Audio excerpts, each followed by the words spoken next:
Good evening and welcome to the Duluth Public Schools listening session for January 20th, 2026.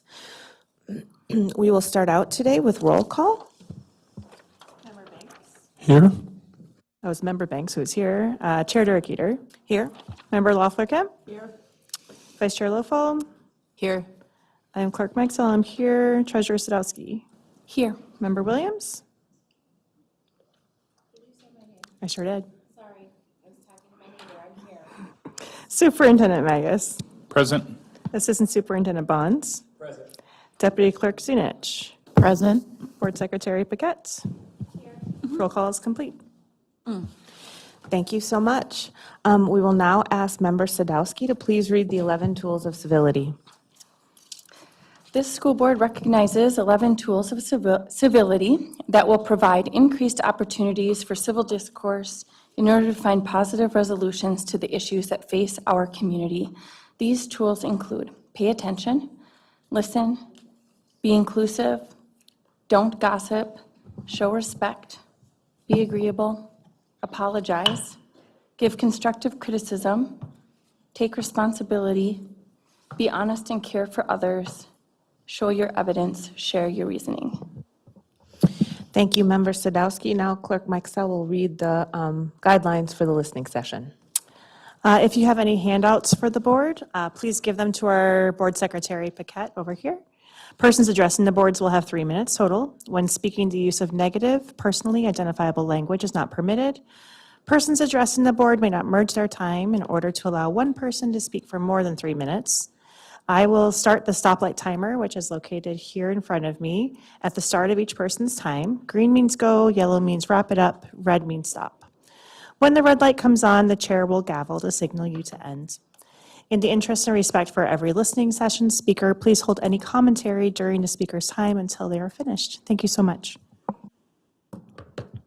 Thank you. And I just want to reiterate that please don't mention any personal identifiable information of anybody, whether that's the name or whether that's a position.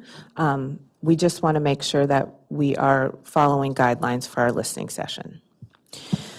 Now we will invite our first speaker up, Finley Amundsen. Welcome. And when you come up, can you just please make sure that the microphone is on so that the public on YouTube can hear it?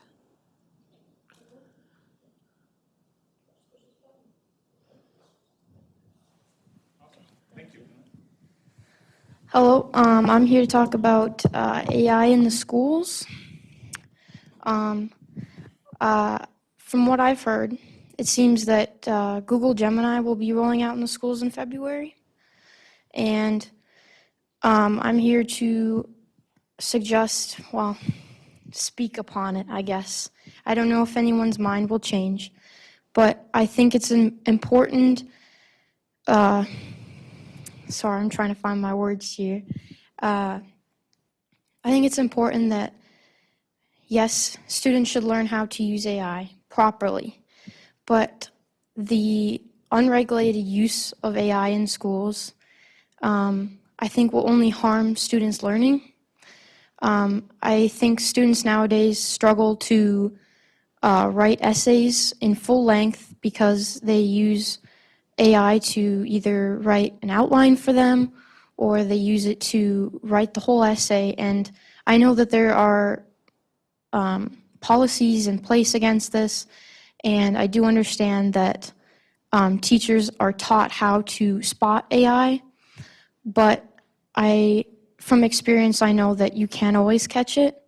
I actually had a student who I learned later actually submitted an essay. They kind of wrote it, and then they had AI do it for the rest for them, and they actually got a higher grade than I did in that class, or at least on that essay alone. I'll admit it wasn't my best work, but I didn't think that an AI essay would be competing against me, I guess, in this. And I think allowing for greater use of it without some sort of regulation or fully knowing how to stop it is detrimental to students, because I don't think without like media literacy, if you like see things online. I could understand doing like a class if you're teaching about the media literacy aspect of it. Sorry, kind of going into the potentials of an AI class. I could understand that. However, I think it's very important that if we do that, it is teaching media literacy to students so that they can understand what they're looking at is real or not. And yeah, that is all I have to say. Thank you so much. Next, we have Audrey.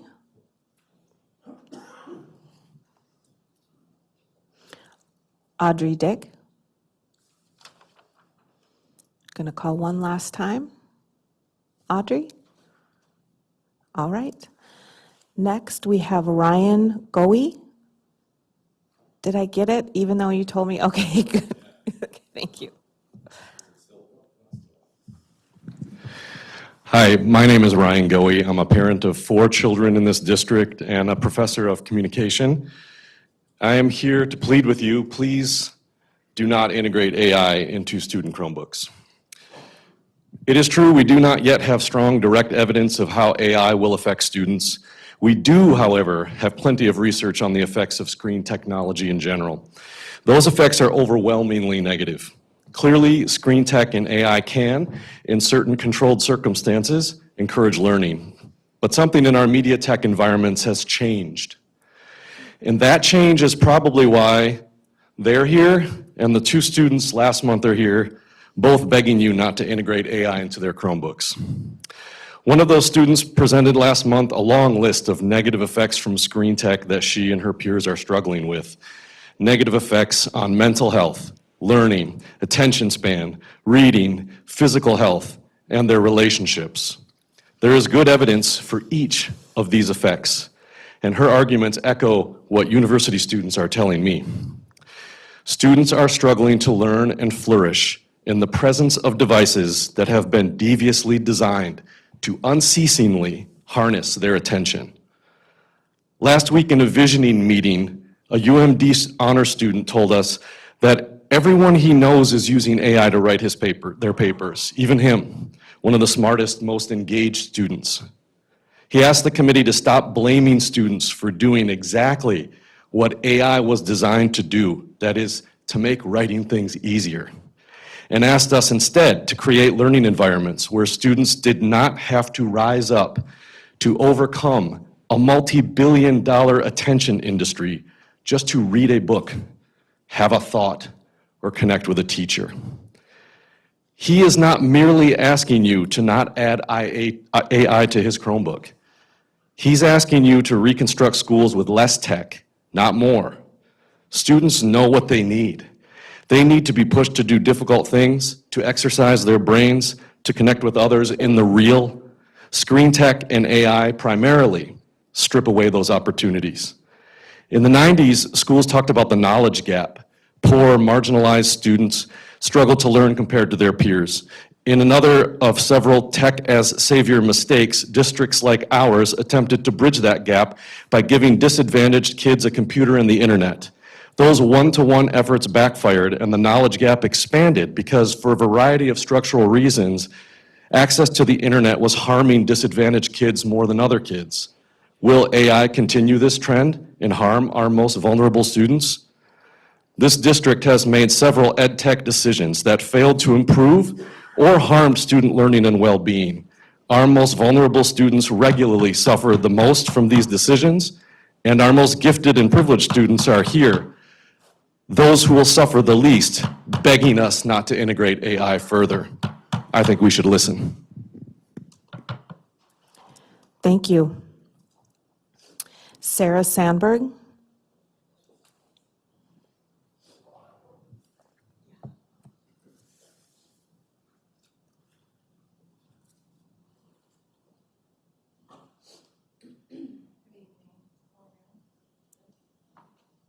Not yet. No, okay. Good evening. My name is Sarah Sandberg, and I would like to thank the board for the opportunity to speak tonight. Last session, I stood here urging the board to embrace true open negotiations. not just in the legal sense, but in the practical sense, televised, recorded, and advertised. I am back because the standard response that we have a labor management process to handle these issues is no longer valid. I'm here to tell you plainly that process is broken. And you don't have to take my word for it. Last session, you heard from a variety of staff advocating for their working conditions. And when the leadership or other staff of your primary labor management tool has to come to a public listening session to be heard, that tool is useless. Our educators are telling you something very important. Our working conditions are our students' learning conditions. Yet issues like class size, special education support, and the fallout of a $5 million budget cuts are being funneled into secretive sessions or stalled in a committee that has lost its way. Transparency isn't just about being nice, it's about ensuring that the community and the staff know exactly where the priorities lie for both the district and the DFT. I urge you to listen to both Education Minnesota and the Minnesota School Boards Association. Both organizations recognize a presumption of openness. Secrecy creates a vacuum, and in that vacuum, trust dies and blame grows. So I have two specific requests tonight. One, treat negotiations like any other board meeting. Give the community the time, the place, the agenda, record the session, just like these board meetings are recorded. And two, I urge individual board members to attend the labor management meetings as observers. See firsthand the frustration and lack of clarity your staff is navigating. We're at a turning point for ISD 709. We can continue with our current good old boy behind closed doors culture and wonder why teachers have to come to a listening session to advocate for our learning and working conditions. Or we can choose the clarity of open negotiations. Sunlight is the only thing that will fix a broken process. It's time to open the doors. Our students and educators deserve better. Thank you.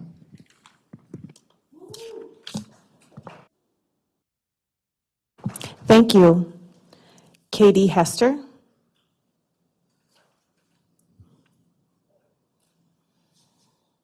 Katie?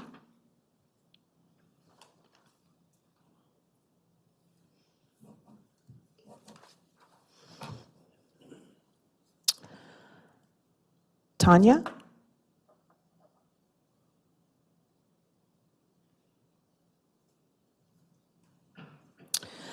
Tanya Villegas?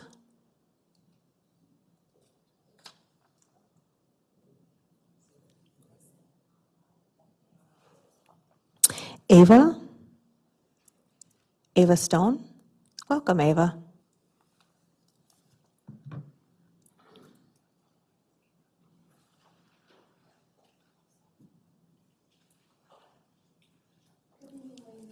Are you on? Good evening, ladies and gentlemen. My name is Ava. You may know me or you may not. But for a few minutes, I want you to sit and listen to what I have to say. It's not about hate, it's about safety and love. Thank you for giving me the opportunity to speak tonight. I'm here because my sister and many other students are feeling uncomfortable and unheard when it comes to privacy in school locker rooms. This isn't about politics or hate. It's about creating a space where every student feels safe, respected, and protected. My little sister has come to me multiple times, upset and uncomfortable, and it honestly hurts me to see it. Because a transgender student, someone who was born male but now identifies as female, is using the same locker room as her. She's young and she's innocent, and she does not feel safe. She doesn't feel heard, and I don't think that's okay. It's not about judgment, it's about privacy. She, like many other girls, wants to feel secure in a space that is meant to be private. Is this an unreasonable expectation? I want to share something personal. All through middle school, I had a boy in my locker room. I was told just to deal with it. But the truth is, it made me uncomfortable.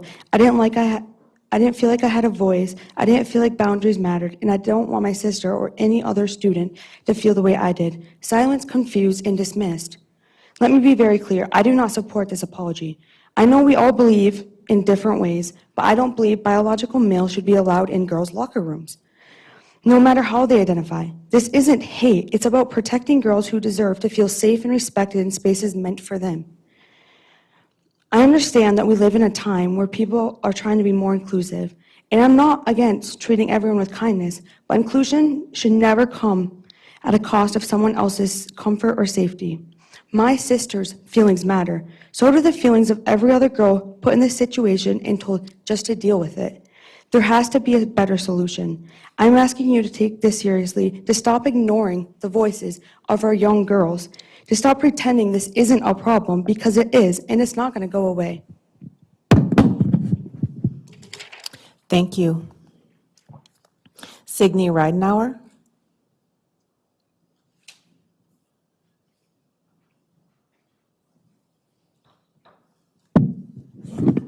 Okay. Hi, my name is Signe Radnauer, and I'm a senior and member of the Duluth East Climate Club. This past summer, after a lot of perseverance and help from members of our community, including the school board, our club was able to witness the installation of solar panels on this building. That day, I had the privilege of climbing up to the roof and witnessing our hard work become reality. After countless setbacks and being told no, seeing solar panels inspired me to keep working hard on things that I am passionate about because it is possible for them to come true. Since that day, our club has been in contact with WolfTrack, the company who provides the monitoring system for the panels. We have not been able to access the information about the benefits and statistics of the solar array yet, but we are hoping to get that information soon. We hope to share this information with other teachers and students to inform them about the solar panels. Even though our work for the administration building's solar panel project is done, we still have a long way to go. After MLK Jr. Day, this is very relevant. Reverend Martin Luther King Jr. once said, "The ultimate measure of a man is not where he stands in moments of comfort and convenience, but where he stands at times of challenge and controversy." We are living in a time of inflection where change is needed in many different ways, but if students understand the challenges we face and are inspired to make change, there is hope for all of us. But we are not able to do it on our own. We need help from people who have the power to create change. So I encourage you to keep working with students and members of our community to make a difference, because it does matter. If any of you would like to join our climate club for one of our meetings, we would love to have you. Thank you for your time. Thank you. Kathleen Wilson.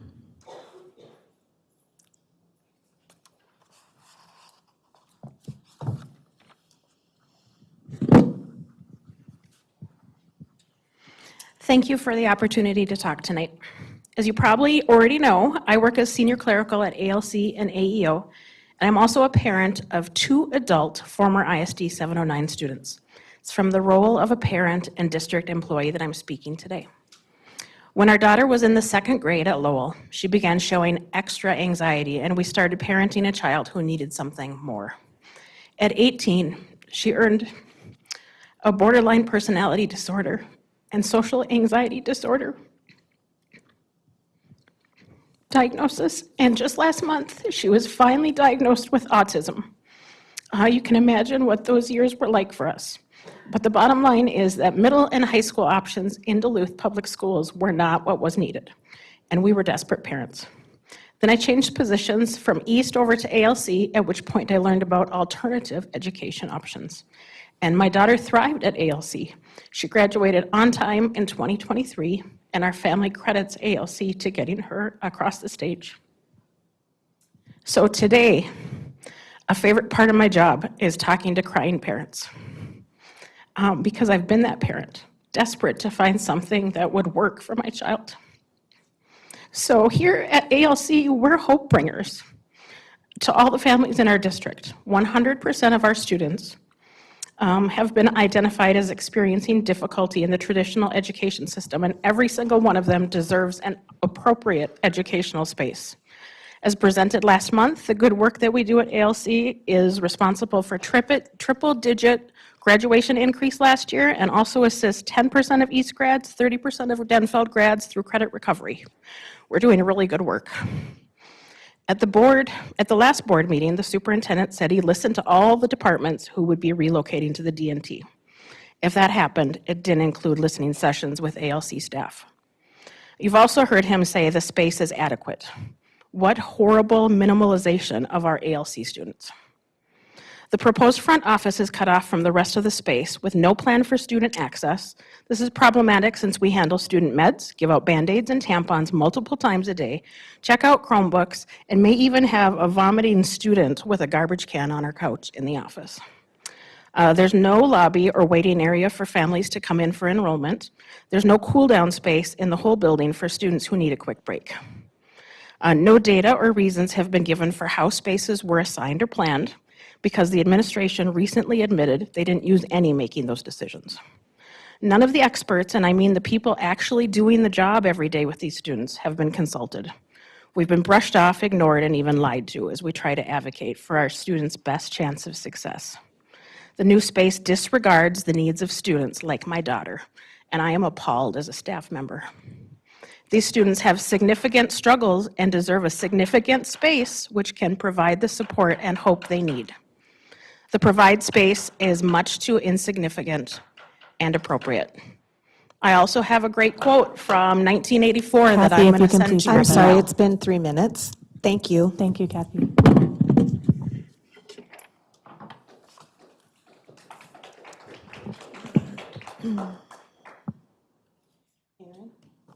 Aaron Boyson.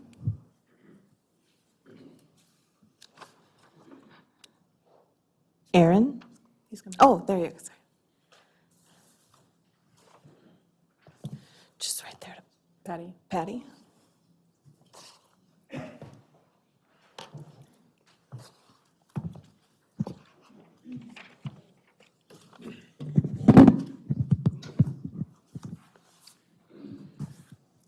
My name is Aaron Boyson, and I come before the board as a former parent of 2 children who came through this school system, and as a professor of media research at UMD.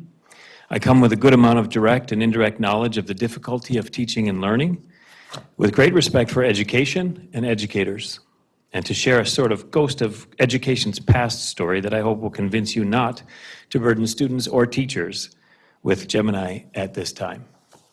Since 2002, we have been learning with greater clarity that more screens harm education.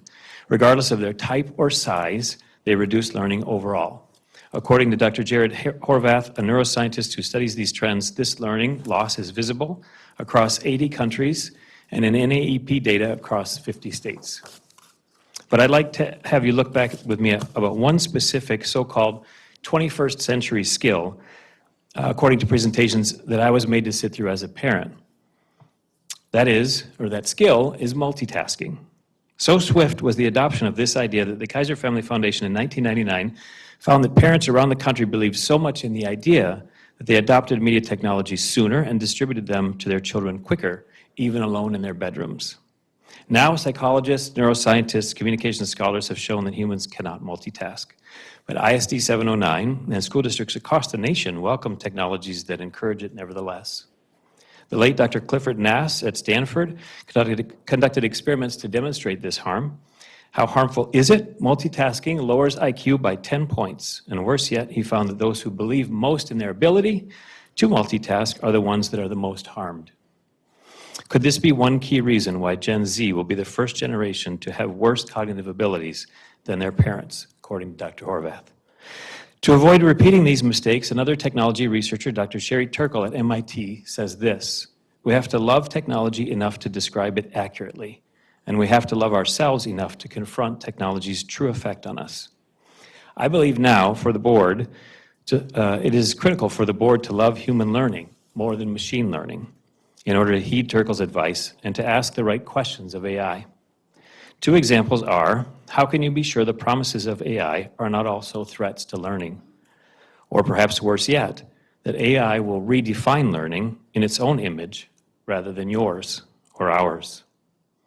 With the empty promises of multitasking in mind, I hope you will meet AI with the skepticism it demands to get answers to pedagogical questions that serve our interests, and not just those of Silicon Valley, or of the leveraged billionaires who would seek to exploit both school system budgets and our community's children for their own commercial gain. Thank you. Thank you. Right. Chela Stenyum?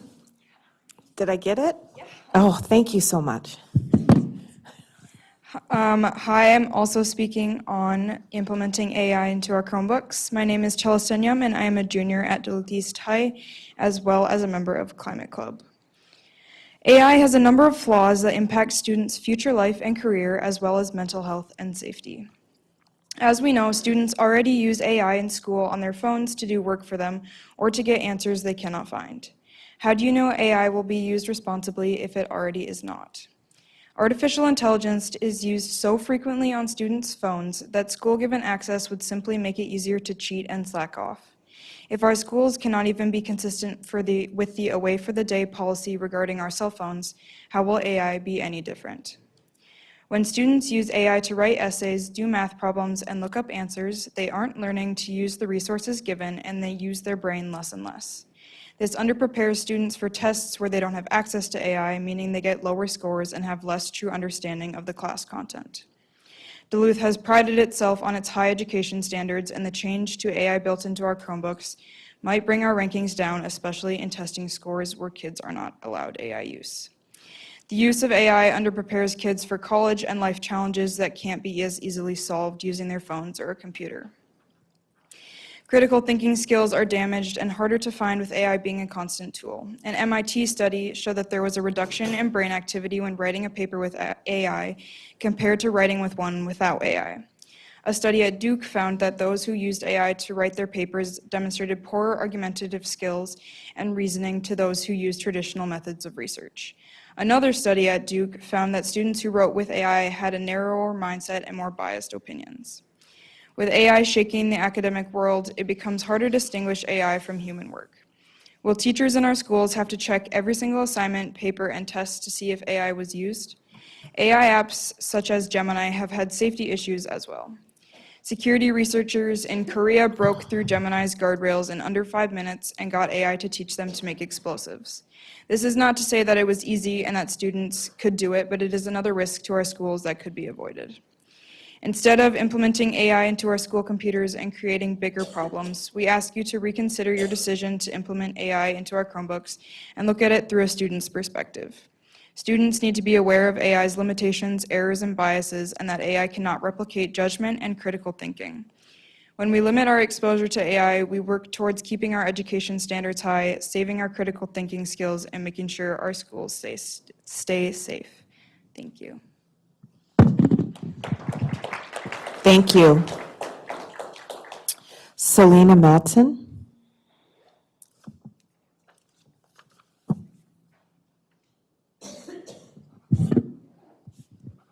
Hello, my name is Selena, and I'm a sophomore at East and part of the Climate Club. I'm speaking about the negative effects of AI in the environment in response to your decision to install AI in school Chromebooks. Not only does artificial intelligence harm our education, it also harms our planet. To generate AI, huge amounts of power and water are used for the data centers and to cool the equipment. Locally, this water is being siphoned from the Great Lakes, which also provide over 20% of the world's fresh water. Not only that, but 40% of the planned and current data centers are built in areas classified by the World Resources Institute as experiencing extremely high amounts of water scarcity. In the common method for cooling, more than half of the water evaporates.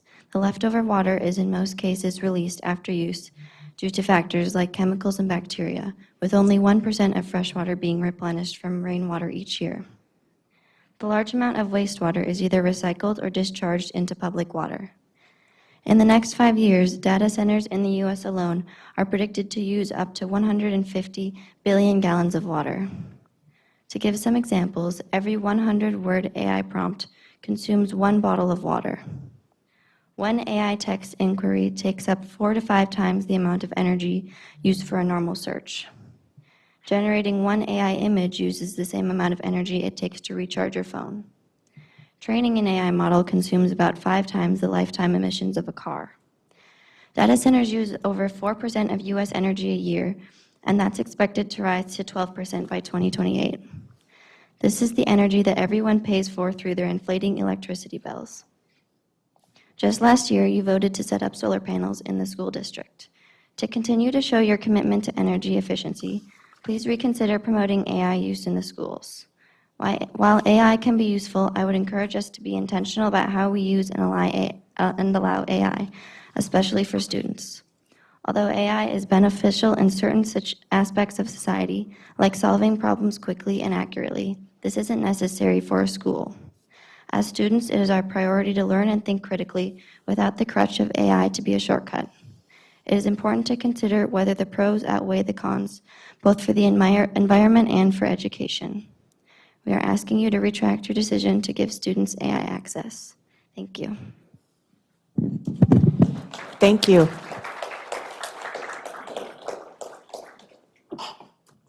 Excuse me. Next, we have Alberto Serrano Riviera. Welcome.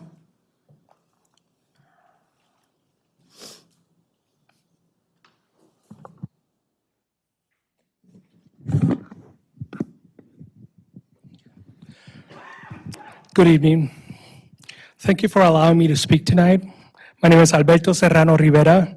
I'm an ELO teacher at this district. I'm also a BIPOC educator, Latino from Puerto Rico. I'm also a parent. Okay. In 2024, I filed a grievance of harassment and complaint related to the actions by Duluth Federation of Teachers Leadership.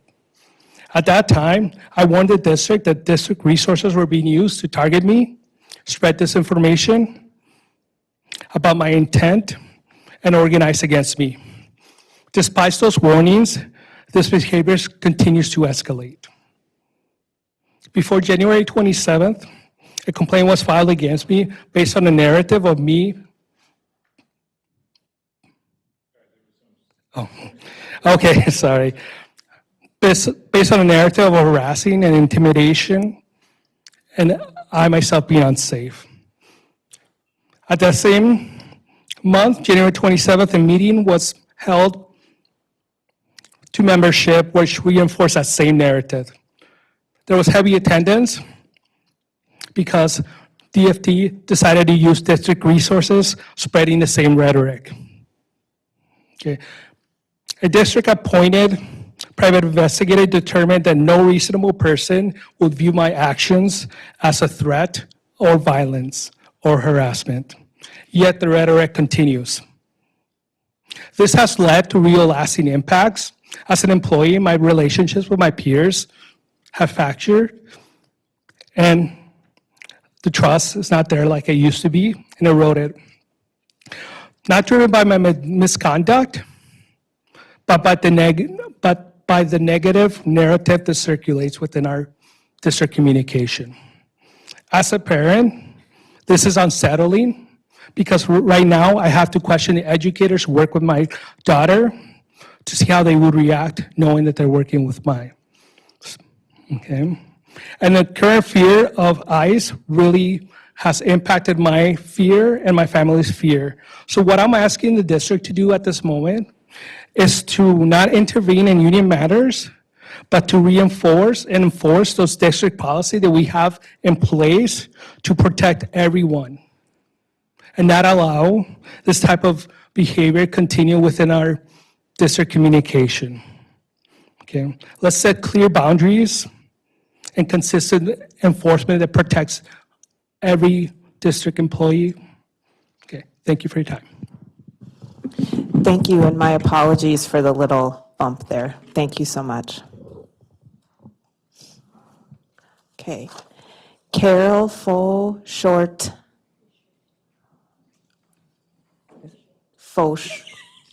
I was trying so hard to get it. Thank you, Member Williams. Hello, I'm Carol Fouchard. I teach social studies and reading at ALC AEO. I also have 2 children who receive IEP services in Duluth Public Schools. I previously served on another district school board where I completed legal and financial training. Clearly, I understand the responsibilities of each board member to ensure every student receives an equal education and to serve as a check and balance to district leadership. That means asking hard questions and reviewing all paperwork to ensure you are doing your utmost for every student. That also means holding administrators accountable because, as the lawyer in my trainings repeatedly stated, the school board is the superintendent's boss. I connect your leadership and accountability to President Truman's quote, "The buck stops here. You cannot shift the blame." As stated in a meeting last week, the first floor, or the plans of the First Street building were completed without data. This is a failure of educational due diligence. A building plan is not just an architectural layout, it is an operating blueprint for how services will be delivered. A properly completed needs assessment examines enrollment projections, program models, staffing patterns, student schedules, student parking, special education and Section 504 needs, and the number of instructional and meeting spaces. Without this examination, the district cannot credibly claim this design was built around student learning, safety, confidentiality, and accessibility. A needs assessment was not done. We are seeing the predictable result: undersized classrooms, no appropriate space for meals or assemblies, and inadequate areas to meet privately with students and families, including not meeting legal requirements for special education services. This is why the board's responsibility matters. Minnesota law states that the board must have the general charge of the business of the district, the schoolhouses, and the interest of the school thereof. Minnesota Statute Section 123B. When administrators proceed without a database plan, the board must demand documentation that proves the design supports the programming, especially when we are discussing an at-risk population and special education. Board members must ask for the data. If the board approved or allowed a design process that lacked data, then the board did not exercise the level of care required. On December 5th, 23, a draft with the entire second floor of the ALC AEO existed. On December 11th, 24, district leadership announced a split floor model and were no longer open to changes. Now, the district's position is that change would cost millions of dollars, even though an architect has never verified those figures. If the district is going to tell our board and our community that fixing these problems is too expensive, then it owes the public documented and transparent cost information. Again, I ask, why was a student needs assessment neither conducted nor used? At bare minimum, follow the MDE guidelines, make data-based adjustments now and here on out. Thank you for your time. Thank you. That concludes our listening session.